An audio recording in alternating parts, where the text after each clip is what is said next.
안녕하십니까. 부산국제영화제 한국영화 프로그래머 정한석입니다. 반갑습니다. 올해의 특징은 크게 두 가지로 볼 수 있을 것 같습니다. 첫 번째는 그 흥미로운 한국 최신 상업영화들이 대거 프리미어로 상영된다는 점이고요. 아마도 한국영화의 오늘 스페셜 프리미어 섹션과 그리고 파노라마 섹션에서 이 작품들을 보실 수 있을 겁니다.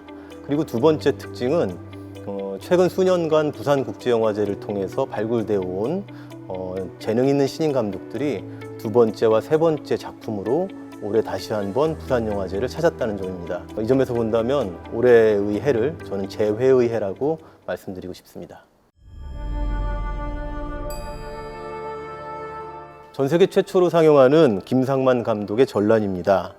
헤어질 결심 등으로 유명한 박찬욱 감독이 제작 및 각본에 참여하면서 제작 발표회 당시부터 아주 큰 화제가 됐었던 대작 사극입니다.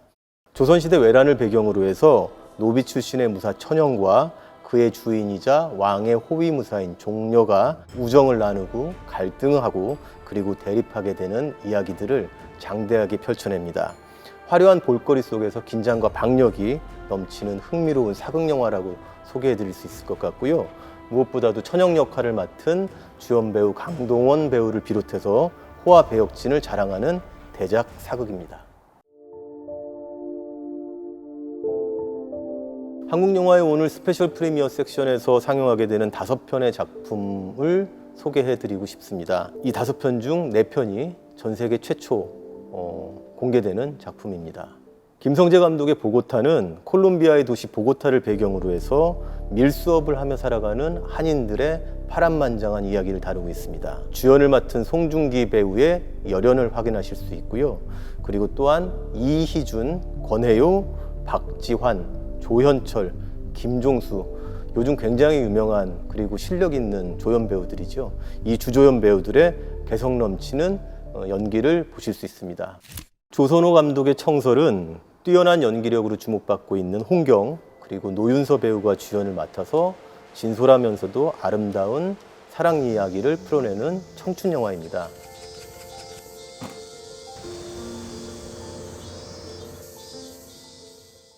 김민수 감독의 더러운 돈에 손대지 마라는 유능하지만 비리에 연루되어 있는 두 형사가 더 큰 한탕을 하기 위해서 더 무서운 세계에 뛰어드는 범죄 드라마입니다. 정우, 김대명 배우가 두 형사를 맡고 있고 박병은 배우가 또 다른 형사를 맡고 있습니다. 전선영 감독의 폭로 눈을 감은 아이에서는 한 베스트셀러 작가의 죽음을 계기로 범인과 형사가 마주하게 됩니다. 두 인물은 유년 시절의 친구였지만 심각한 어떤 사건 이후에 오랜 시간 동안 만나지 못하다가 이 사건을 계기로 다시 만나게 됩니다. 파친코로 큰 주목을 받았었던 김민하 배우가 등장하여서 큰 주목을 받을 것이라 예상됩니다. 넌 그때 모든 게 다 끝난 줄 알았지. 이제 시작이야. 허진호 감독의 보통의 가족은 한국 영화의 거장 허진호 감독과 설경구, 장동건, 김희애, 수연이라고 하는 아주 근사한 조합으로 큰 화제를 모았습니다. 두 쌍의 부부가 등장하게 되는데요. 자신의 아이들이 저지른 범죄 현장에 담긴 CCTV를 보게 되면서 불편하고 그리고 위태로운 상황으로 점점 더 빠져들게 되는 그런 이야기입니다. 다채로운 질문과 함께 아주 묵직한 긴장감을 선사하는 수작이라고 말씀드리고 싶습니다. 온스크린 섹션에서 전 세계 최초로 공개되는 4편의 한국 오리지널 드라마 시리즈를 소개해드리고 싶은데요. 첫 번째는 그 유명한 지옥 시즌 1의 후속작인 지옥 시즌 2입니다. 연상호 감독의 지옥 시즌 2는 부산국제영화제 2021년에 초청되어서 아주 큰 화제를 모았었던 지옥 시즌 1의 후속작이고요. 이번에도 다시 한번 연상호 감독과 그리고 최규석 작가가 의기투합하여서 아주 흥미롭고 긴장감 넘치는 디스토피아적 세계를 펼쳐내고 있습니다. 강남 비사이드는 그 영화 돈으로 연출력을 인정받았었던 박누리 감독의 드라마 시리즈입니다. 화려한 강남의 밤, 그 이면의 세계를 그려내고 있는 추격 범죄 드라마입니다. 조우진, 지창욱, 하윤경, 김형서 배우가 출연합니다. 무엇보다도 영화 리볼버에 이어서 지창욱 배우의 과감한 연기 변신이 시선을 사로잡는 그런 작품입니다. 내가 죽기 일주일 전은 부산영화제가 발굴했다고 말씀드리고 싶은 두 신예 감독, 김혜영, 최하나 감독의 드라마 시리즈 데뷔작입니다. 삶의 희망을 잃고 살아가던 20대 초반의 주인공 앞에 저승사자가 되어서 나타난 옛 남자친구, 그와 함께 어떤 새로운 삶의 국면과 모험을 떠나게 되는 그런 청춘 판타지 로맨스물이라고 말씀드릴 수 있을 것 같습니다.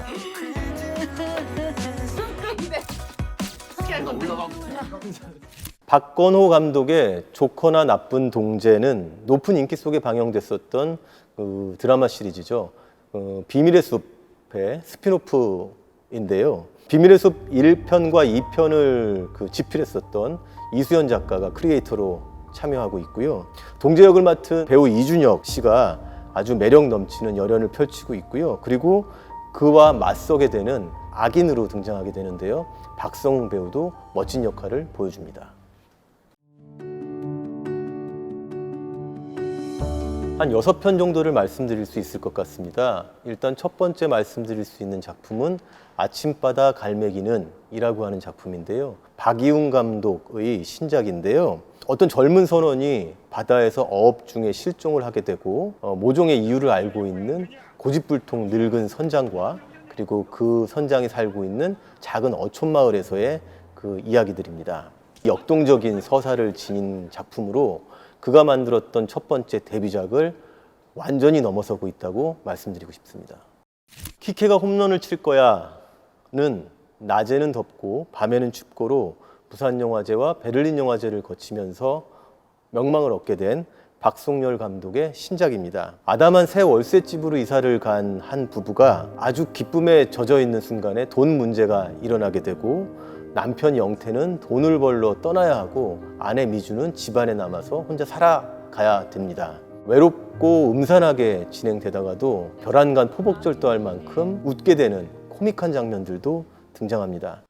봄밤은 푸른 강은 흘러라로 연출 데뷔한 뒤 근 15년 만에 두 번째 작품을 오랜만에 만들게 된 강미자 감독의 작품입니다. 권여선 작가의 단편 소설집 안녕 주정뱅이에 실려있는 동명의 단편 소설을 원작으로 하고 있습니다.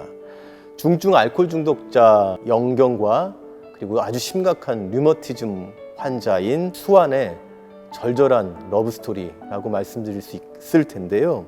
그래서 이 영화를 보고 나면 저희에게 전달해준 시적 흥취 때문에 저희의 마음속에도 시가 차오르게 되는 경험을 하게 되실 수 있을 겁니다. 3학년 2학기는 그 영화 휴일을 만든 이란희 감독의 두 번째 장편 영화입니다. 휴일이 중년의 해고 노동자에 관한 이야기였다면 3학년 2학기는 직업계 고등학교 3학년 2학기에 재학 중인 젊은 초보 노동자의 이야기를 영화는 아주 소박하면서도 단단하게 성장극으로 그려내고 있습니다. 환희의 얼굴은 소피의 세계로 부산을 찾았던 이지한 감독의 두 번째 장편 영화입니다. 영화는 마치 어느 단편 소설집처럼 구성이 되어 있는데요. 4개의 장으로 되어 있고 한 명의 인물이 통과해 가지만 그 한 명의 인물이 누구인지는 정확하게 지정되지 않으면서 몇 개의 다른 성격의 그 이야기들이 펼쳐집니다. 이 4개의 장을 그 영화는 각각 다른 면모로 보여주면서 독특한 구성을 통해서 다양한 감각들을 펼쳐내고 있습니다. 인서트는 부모 바보로 작년에 부산국제영화제를 찾았었던 이종수 감독의 두 번째 장편 영화입니다. 어느 영화 현장이 있습니다. 상업영화 현장입니다. 거기에 갑자기 기이한 분위기를 지닌 한 여성이 나타납니다. 그 영화 현장에서 인서트 감독을 하고 있는 남자와 이 기이한 분위기를 갖고 있는 여자가 서로에게 끌리고 교감을 느끼게 됩니다. 이 영화는 이제부터 아주 기묘한 리듬과 그리고 기묘한 상황들 그리고 유머를 통해서 우리를 독특한 그 감각의 세계로 끌고 가게 됩니다. 한마디로 매우 독특하고 기이한 로맨스라고 말씀드릴 수 있을 것 같습니다.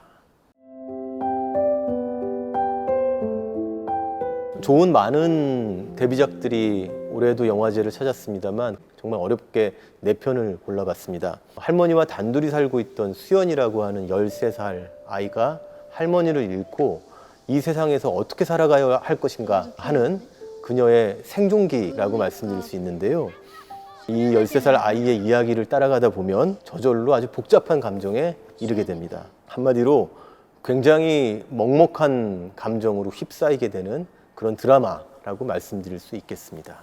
김효은 감독의 새벽의 탱고는 한 공장에서 일하고 있지만 각자 성격이 완전히 다른 세 여성 주인공이 각자의 삶의 관계와 어떤 태도에 대해서 겪어나가게 되는 그런 이야기입니다. 무엇보다도 감독은 세 여성 주인공을 통해서 우리의 삶 속에서 관계란 무엇인지, 그리고 서로의 삶에 대한 태도는 어떠해야 하는지 등에 대한 질문을 성찰적으로 풀어내고 있습니다.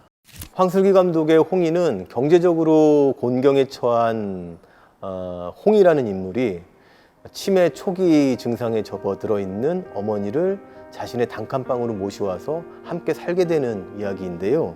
저희가 미처 예상할 수 없는 어떤 삶의 곤경들, 그리고 궁핍함들이 뛰어난 연출적 역량을 통해서 아주 서늘하고도 집중적인 묘사를 통해서 전개됩니다. 부산국제영화제에서 올해의 배우상을 수상한 바 있는 장선 배우가 정말 멋진 연기를 보여주고 있습니다. 파노라마 작품 중에서도 한 편을 소개해드리고 싶은데요. 메소드 연기라고 하는 작품입니다. 이기혁 감독이 만들었던 동명의 단편 영화를 장편 영화로 만든 것인데요. 이동휘 배우가 주연을 맡았고 영화 속에서도 배우 이동휘라고 하는 인물이 등장합니다. 코미디로 성공했지만 코미디를 하기 싫은 영화 속 배우 이동휘, 한마디로 굉장히 웃긴데 굉장히 슬프기도 한 그런 코미디입니다.